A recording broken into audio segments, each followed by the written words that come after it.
Hello बच्चों, welcome to my YouTube channel let's easy to learn. दोस्तों, आज हम लोग बात करने वाले हैं टेट के एग्ज़ाम को लेके। टेट के एग्ज़ाम्स का मॉडल पेपर फर्स्ट है। आपको बता देना बच्चों, अगर आपने इस मॉडल पेपर के सारे क्वेश्चंस को अटेम्प्ट किया ना, तो आप खुद कहेंगे खुद से कि वाकई में ये टेट के सारे क्वेश्चंस हैं। और ऐसे ही क्वेश्चंस आपके एग्ज़ाम में आते हैं। हम लगभग हर वीक में आपको 3 मॉडल पेपर प्रोवाइड कराएंगे अल्टरनेट डेज पे। बच्चों, ये जान लीजिए, अगर आपने सारे मॉडल पेपर को फॉलो करना सीख लिया और अच्छे से फॉलो कर लिया तो 101% आप अपने टेट के एग्ज़ाम में बहुत बेहतर करके आने वाले हैं, इसमें कोई संदेह नहीं है। तो बच्चों, चलते हैं अपने मॉडल पेपर फर्स्ट की।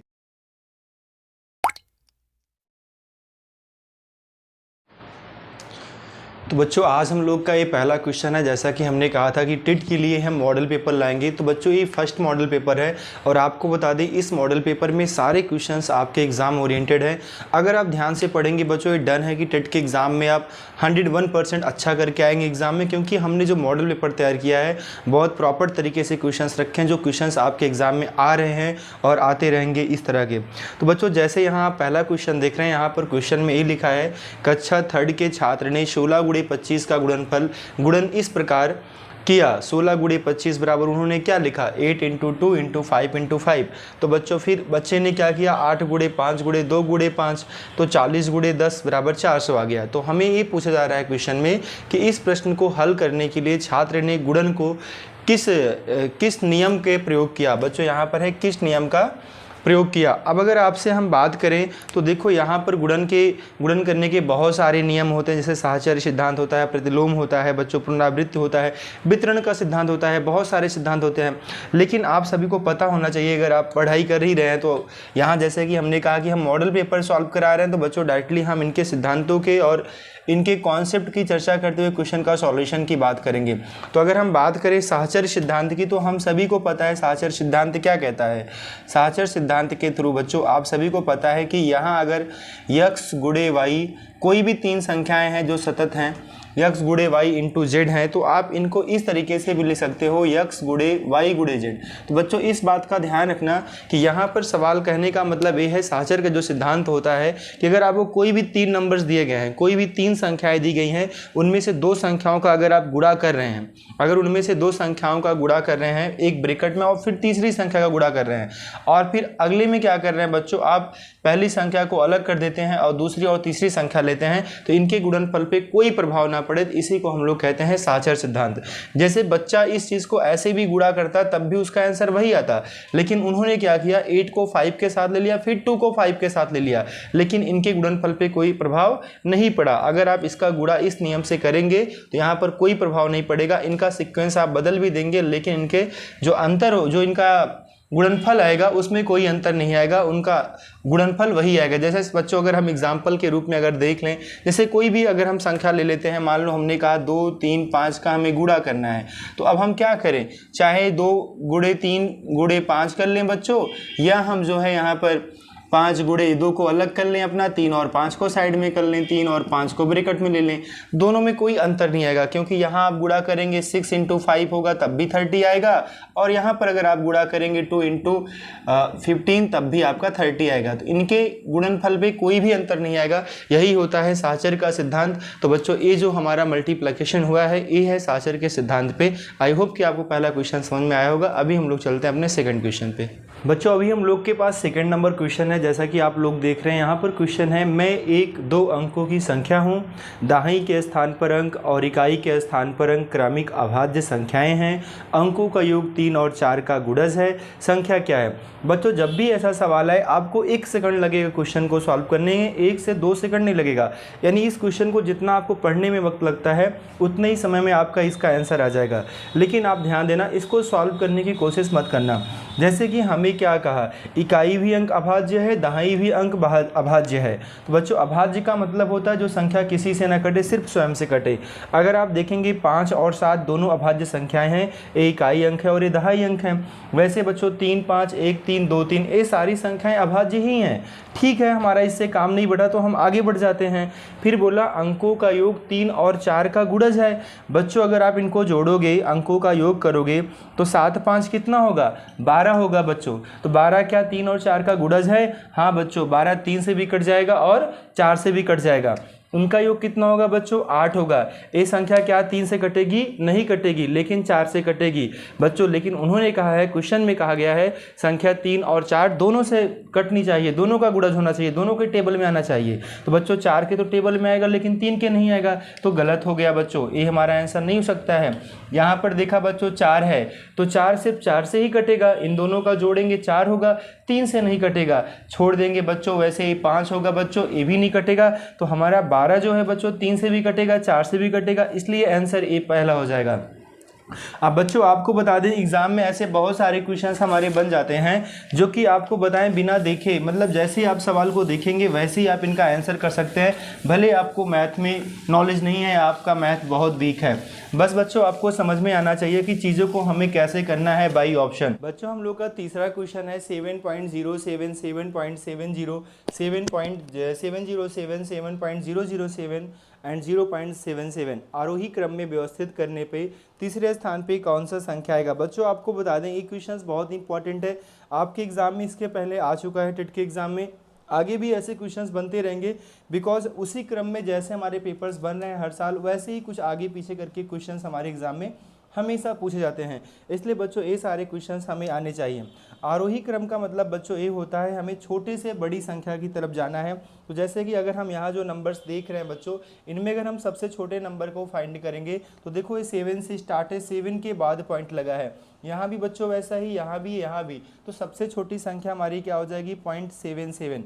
इसके बाद की अगर हम बात करेंगे बच्चों तो यहाँ देखो 0.7 आ गया, यहाँ भी 7 है, यहाँ भी 7, यहाँ भी 7, लेकिन बच्चों यहाँ पर 7.07 है और यहाँ पर 70 है। तो बच्चों इसका मतलब होता है 7 रुपये 7 पैसे, इसका मतलब हो जाएगा 7 रुपये 70 पैसे। तो ये तो बच्चों बड़ा हो गया, ये छोटा हो गया, लेकिन आगे बढ़ेंगे तो ये संख्या जो हो जाएगी बच्चों ये इससे भी छोटी हो जाएगी, यानी हमारा आंसर हो जाएगा 7.007।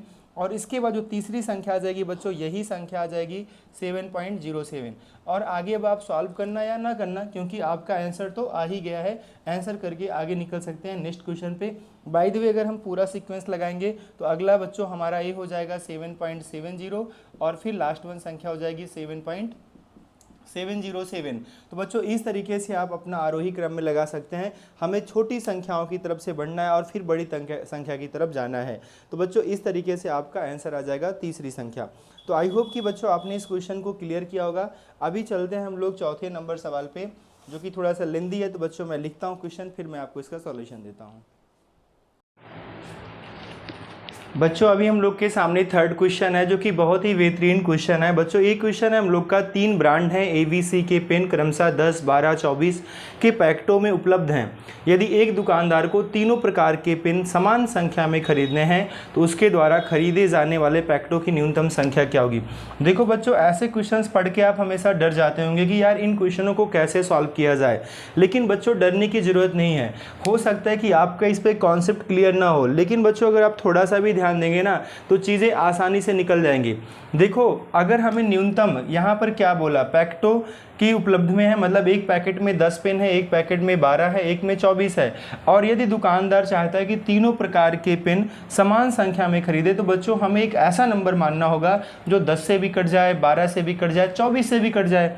तो बच्चों वो जो संख्या होगी वो तीनों को समान समान में डिवाइड कर देगी। जैसे कि अगर हम इनका एलसीएम निकाल लें और हमें पता है, अब इतना बच्चों हमें पता होना चाहिए कि हमें ऐसी संख्या चाहिए जो 10 से भी कट जाए, 12 से भी कट जाए, 24 से भी कट जाए। तो बहुत सारी संख्या होंगी, बहुत सारी संख्या होंगी, लेकिन हमें कौन सी संख्या चाहिए बच्चों, न्यूनतम संख्या में पेन चाहिए। तो हमें छोटी ही संख्या निकालना है जो 10, 12 और 24 से कट जाए। तो बच्चों उसे हम लोग कहते हैं लाशा, यानी एलसीएम। एलसीएम एक ऐसा नंबर होता है जो दिए गए नंबरों से कट जाता है। एक बात ध्यान देना बच्चों, कभी भी कुछ भी नंबर्स आपको दिए गए हैं, अगर आप उनका एलसीएम निकालेंगे तो जो उनका एलसीएम होगा वो इन दिए गए नंबरों से हमेशा कटेगा। अब इनका एलसीएम कैसे निकालेंगे, इनका एलसीएम बच्चों 120 होगा, जो कि बेसिक सा दिख रहा है कि 120 से भी 10 से भी कट जाएगा, 12 से भी कट जाएगा, 24 से भी कट जाएगा। बाय द वे आपने बचपन में इस तरीके से एलसीएम निकाला होगा, 2 पंच 6 10, 2 छंग 12, 2 एक 9, 2 2 4। बच्चों इस तरीके से जब आप पूरे सवाल को सॉल्व करेंगे तो थोड़ा सा वक्त लग जाएगा, लेकिन आपने ऐसा पढ़ा होगा और अगर आप देखना भी चाहते हैं तो मैं निकाल भी दे रहा हूं बच्चों, जो नहीं करता है नंबर उसे नहीं काटना है। अब बच्चों आप 3 से एक बार और काट दीजिए, तो यहाँ पर 5 आ जाएगा, 1 आ जाएगा, 1 आ जाएगा। अब 5 से काटेंगे तो फिर क्या हो जाएगा, फाइनली हमारा 1 1 1 हो जाएगा। जब तक 1 1 ना हो जाए तब तक हमें कट करते रहना चाहिए। अब आप गुणा करेंगे, देखो 2 दूना 4 तिहाई 12, 12 तिहाई 36, पंचे 120 होता है। या बच्चों गुणा ऐसे कर लो, 5 दूना 10 हो गया, ठीक है, 2 तिहाई 6 दूना 12 और 12 धामा 120 हो गया, तब भी हमारा मल्टीप्लाई हो जाएगा, 120 आ जाएगा। अब बच्चों समझिएगा 120 पेन लेना है हमें सभी का, इसका भी, इसका भी, इसका भी। तो हमसे कह रहा है कि न्यूनतम पैकेटों की संख्या क्या होगी। तो बच्चों जो ब्रांड ए था उसमें एक पैकेट में कितना पेन था, एक पैकेट में 10 पेन था। हमें 120 पेन लेना है। अगर हमें 120 पेन लेना है बच्चों हमें कितना पैकेट खरीदना होगा, ब्रांड ए का 12 पैकेट लेना होगा, क्योंकि एक पैकेट में 10 पेन, और अगर हम 12 पैकेट ले लेंगे तो 120 पेन हमारा कंप्लीट हो जाएगा। ब्रांड बी की बात करेंगे बच्चों तो टोटल पेन हमें 120 खरीदना है और एक पैकेट में 12 पेन आता है, तो इसका मतलब हमें कितना पैकेट लेना पड़ेगा, 10 पैकेट लेना होगा। वहीं पर ब्रांड सी की बात करेंगे बच्चों तो पेन तो हमें 120 ही लेना है, लेकिन सी के ब्रांड में एक पैकेट में 24 पेन आते हैं, तो 120 लेने के लिए बच्चों हमें 5 पैकेट लेना होगा। इस तरीके से 5 10 और 12, तो 12 और 10 22 हो गया बच्चों, 22 5 कितना हो गया, 27। टोटल हमें 27 पैकेट लेने हैं और हमारा आंसर आ जाएगा। आई होप कि बच्चों क्वेश्चंस क्लियर हुआ होगा। अभी हम लोग चलेंगे बच्चों 5 नंबर क्वेश्चन पे। तो बच्चों मुझे लगता है कि ये सारे क्वेश्चंस आप अच्छे से क्लियर कर रहे होंगे। बच्चों 5 नंबर क्वेश्चन मैं लिख के तुरंत बताता हूँ। और बच्चों एक बात आप ज़रूर बताइएगा, जो क्वेश्चंस आज मैं रख रहा हूँ मॉडल पेपर फर्स्ट में, ये आपको कैसा लग रहा है आप ज़रूर बताइएगा। क्वेश्चन का सिलेक्शन, बिकॉज ऑलरेडी आप टेट के एग्ज़ाम्स दे रहे हैं कहीं ना कहीं, तो आपको पता होगा। और बच्चों आपके कमेंट्स अगर आते हैं तो हम और भी ये क्रम जारी रखेंगे और आपको रेगुलर मॉडल पेपर आपको प्रोवाइड कराएंगे आपके एग्ज़ाम तक। बच्चों अगले क्वेश्चंस की बात करें, 5वें नंबर क्वेश्चन की बात करें तो बच्चों 5वां नंबर क्वेश्चन है, किसी आयताकार खेत में, क्वेश्चन भी लिख रहा हूं और आप लोग भी पढ़ते रहिएगा तो चीज़ें कहीं ना कहीं एक बार कंफर्म हो जाती हैं और आप सवाल को अच्छा कर पाते हैं। किसी आयताकार खेत का विकर्ण, खेत है बच्चों, इसका विकर्ण आपको दिया गया है। किसी आयताकार खेत का विकर्ण 17 मीटर है। कितना मीटर है बच्चों, 17 मीटर है, तथा परिमाप 46 मीटर है। इसका जो परिमाप है बच्चों वो 46 मीटर है, परिमाप 46 मीटर है। खेत का क्षेत्रफल क्या होगा, तो खेत का क्षेत्रफल क्या होगा। अब बच्चों ध्यान देना, इस सवाल को जैसे हमें लगाना है तो आप सोचेंगे सवाल ये तो सर एरिया का है, एरिया का सवाल हम कैसे लगाएं, डिफ़िकल्ट है। ऐसा कुछ नहीं है बच्चों, कुछ भी डिफ़िकल्ट नहीं होता है, बस चीज़ें हमें आनी चाहिए। आयत है, देखो आयताकार खेत है, आयत का मतलब होता है बच्चों जिनकी आमने सामने की भुजाएं बराबर हों। बच्चों मैं कॉन्सेप्ट भी बताते चल रहा हूं, अगर आप सवाल हमारा देख रहे हैं तो हर क्वेश्चन में मैं कॉन्सेप्ट भी दे रहा हूं, तो कहीं ना कहीं चीज़ें क्लियर हो जाएंगी।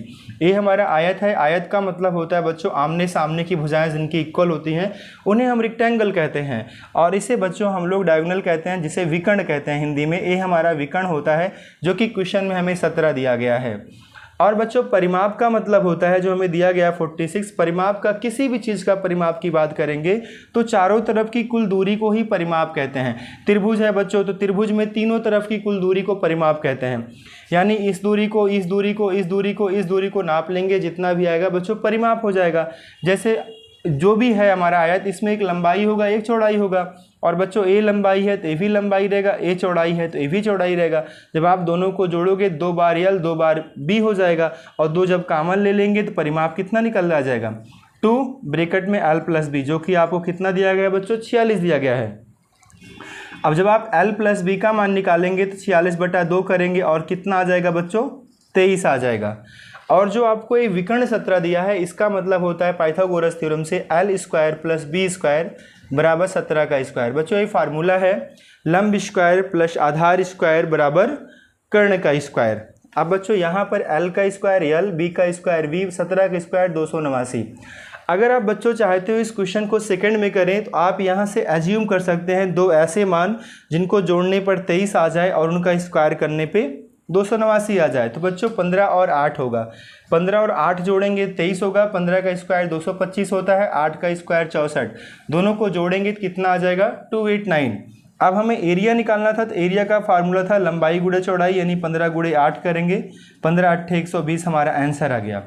ये तो बच्चों इसका एक शॉर्टकट तरीका हो गया, आपने गेस कर लिया। लेकिन एग्जाम में अगर इतना दिमाग नहीं चल रहा है तो आप बच्चों बेसिक जो फार्मूला होता है, इसका बेसिक फार्मूला क्या होता है, इसका बेसिक फार्मूला होता है बच्चों l प्लस बी का होल स्क्वायर करना, आ जाएगा l square plus b square plus 2lv। और बच्चों l प्लस v का वैल्यू कितना आपको गिवन है, 23 है। तो आप यहाँ करेंगे 23 का स्क्वायर, और l square plus b square का वैल्यू आपको कितना दे रखा है बच्चों, 289 दे रखा है। कितना दे रखा है, 289 प्लस 2lv। बच्चों इसका स्क्वायर 529 होता है, और ये आएगा 289 इधर, तो यहाँ होगा 2lv। लेस करेंगे तो 9 में से 9 जाएगा 0, यहाँ 12 बनेगा, 12 में से 8 जाएगा 4, 4 में से 2 जाएगा 2, और 2 बटे में आ जाएगा बच्चों, तो एलवी बचेगा जिसका मान 120 आ गया। और एलवी का मतलब होता है लंबाई गुणे चौड़ाई, और यही होता है आयत का क्षेत्रफल। तो इस तरीके से बच्चों आप इनका आंसर ला सकते हो और बहुत आसान तरीके से क्वेश्चन को सॉल्व कर सकते हो। इसके अलावा भी इस क्वेश्चन का मेथड है जिससे आप इस क्वेश्चन को सॉल्व कर सकते थे। उसका मेथड होता है बच्चों पी स्क्वायर बराबर 4d square plus 8a। P का मतलब पेरीमीटर होता है बच्चों, D का मतलब विकर्ण होता है। वैल्यू रख के आप सॉल्व कर लीजिएगा, A का मान आ जाएगा जिसे कहते हैं एरिया, आपका आंसर आ जाएगा। ठीक बच्चों, बाकी आपको 2 मेथड बता दिया, इससे भी आपका आंसर आ जाएगा। अभी बच्चों हम लोग चलेंगे 6 नंबर क्वेश्चन पे, जो कि बहुत ही बेहतरीन क्वेश्चन है, और उसे भी मैं लिखता हूँ क्योंकि अच्छा क्वेश्चन है और हम सभी को पढ़ना चाहिए। तो बच्चों क्वेश्चंस के कलेक्शन बहुत ही बेहतरीन है, इस बात का ध्यान रखिएगा। ऐसे क्वेश्चंस आपको जल्दी यूट्यूब पे नहीं मिलते हैं बच्चों। यूट्यूब पे जो मैंने सीरीज चालू की है टेट के, वही क्वेश्चंस ला रहे हैं जो आपके एग्ज़ाम की ओरिएंटेड हैं। कि सरलीकरण का मान बताओ बच्चों, यहाँ लिखा है सरलीकरण प्राप्त होगी, सरलीकरण प्राप्त होगी, मतलब बच्चों इसे सरल करना है, तो सरल करने के बाद जो भी आएगा वही आपका आंसर होगा। ऐसे ब्रैकेट्स देखने के बाद बहुत सारे बच्चों डर जाते हैं। कभी भी बच्चों समझिएगा, अगर x के ऊपर -1 पावर है तो इसका मतलब होता है 1/x। सिमिलरली बच्चों वही वर्क हमें यहाँ करना है जैसे यहाँ पर होता है। तो 2 की पावर -1 का मतलब हो जाएगा बच्चों 1/2, यानी जैसे s की पावर -1 का मतलब 1/x होता है, वैसे 2 की पावर -1 का मतलब हो जाएगा 1/2, और इसके ऊपर फिर से -1 है। अब बच्चों आप खुद सोचो, आप 1/x को क्या लिख सकते हो, x इनवर्स लिख सकते हो। जैसे 1/2 की पावर ऑलरेडी -1 है, तो बच्चों a ऊपर आ जाएगा तो क्या हो जाएगा, सिर्फ 2 हो जाएगा। क्या हो जाएगा, सिर्फ 2 हो जाएगा। तो ये हमारा आंसर होता है। अगर बच्चों समझ लीजिएगा, अगर कभी भी ऐसा लिखा है या ऐसा रहे या ऐसा रहे, दोनों का मतलब सेम होता है बच्चों, इन्वर्स इसके ऊपर भी है इसके ऊपर भी है। तो अगर ऐसा भी है तो बच्चों ए वैल्यू ऊपर आएगा तो ये प्लस का हो जाएगा, बस इतना ध्यान रखना। वैसे 2 ऊपर आएगा तो बच्चों हमारा आंसर क्या हो जाएगा, 2 हो जाएगा। और इस क्वेश्चन का ये सॉल्यूशन हो गया। बच्चों आई होप कि क्वेश्चंस आपको क्लियर हुए होंगे।